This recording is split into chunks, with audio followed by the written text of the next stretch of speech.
ఆవిర్భావ దినోత్సవం ఈరోజు మన ఖానాపూర్లో మీ అందరి సమక్షంలో జరుపుకోవడం చాలా సంతోషకరమైన విషయం. ఇది నా సొంత గ్రామంగా చేసుకొని రేపొద్దున ఎంపీ అయినాక ప్రతి సంవత్సరం ఒక గ్రామాన్ని దత్తత తీసుకునేది ఉంటుంది. అది మన నాగర్ కర్నూల్లో ఖానాపూర్ గ్రామాన్ని దత్తత తీసుకొని మీకు కావాల్సిన అవసరాలన్నీ తీర్చే బాధ్యత నేను తీసుకుంటా.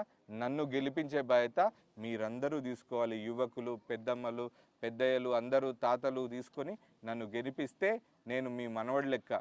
మీ మనవడు మీకు సాయం చేస్తాడా? నేను కూడా గట్లనే చేస్తాను మీకు భవిష్యత్తులో. ఐపీఎల్ చూస్తే చూడరు కానీ తర్వాత రోజుకు ఒక గంట సేపు భారతీయ జనతా పార్టీకి ఓటేయమని చెప్పారు.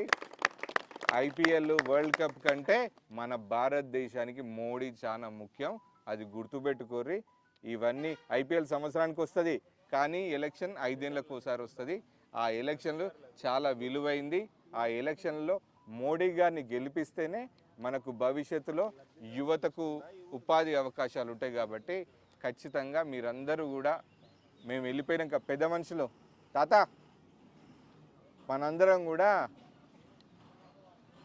కమలం గుర్తుకు ఓటేయమని చెప్పి ఈ ఫ్రీ బియ్యం అయినా రేపు పొద్దున బాత్రూమ్లు కట్టుకోరు కదా మీరంతా ఇంటికాడ. పైసలు ఇచ్చారు ఎవరికన్నా? ఎవరు ఇచ్చారు? మోడీ గారు ఫ్రీ. మీ ఇంట్లో బాత్రూమ్ కట్టుకుంటే మోడీ గారు పైసలు ఇస్తున్నారు, బియ్యం తింటే మోడీ గారు ఇస్తున్నారు. కాబట్టి మీకు ఇంకా భవిష్యత్తులో మీకు ఏది కావాలన్నా మోడీ గారు మీకు దగ్గరుండి చేస్తారు. కాబట్టి భారతీయ జనతా పార్టీకి ఓటేసి గెలిపించి ఒక మంచి పార్టీ, దేశానికి గురించి తప్ప మరే విషయం గురించి ఆలోచించని ప్రేమగల పార్టీ ఏదైనా ఉందంటే కేవలం అది భారతీయ జనతా పార్టీయే. ఆ పార్టీ భరత్ అనే నాకు టికెట్ ఇచ్చి ఈరోజు మీ అందరి ముందు కూడా మీ అందరి ప్రేమాభిమానాలు పొందడానికి ఒక గొప్ప అవకాశం ఇచ్చింది. ఆ పార్టీకి నేను ఎప్పటికీ రుణపడి ఉంటాను. ఈ మీరందరూ ఎవ్వరు లేరు, వీడికి వచ్చిన వాళ్ళే ముఖ్య కార్యకర్తలు. ఈరోజు మీరే ఖానాపురం గ్రామంలో ఎక్కువ ఓట్లు వేయించే బాధ్యత అంతా కూడా మీదే. భవిష్యత్తులో మీరు ఎక్కువ ఓట్లు వేయిస్తే ఫస్ట్ దత్తత గ్రామం ఏ గ్రామం అవుతుంది?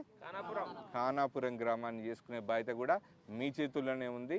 మోడీ గారు మన దేశానికి సేవ చేస్తుండో మన గ్రామానికి మనం సేవ చేసుకునే అవకాశం ఏంటంటే మోడీ గారికి మనం కమలం గుర్తుపైన ఓటేయడమే మనం మన ఊరికి చేసుకునే సేవ. కాబట్టి మీరందరూ ఒకసారి యువకులు, పెద్ద మనుషులు అందరూ ఆలోచించి ఒక గొప్ప నిర్ణయం తీసుకొని భారతీయ జనతా పార్టీని గెలిపించి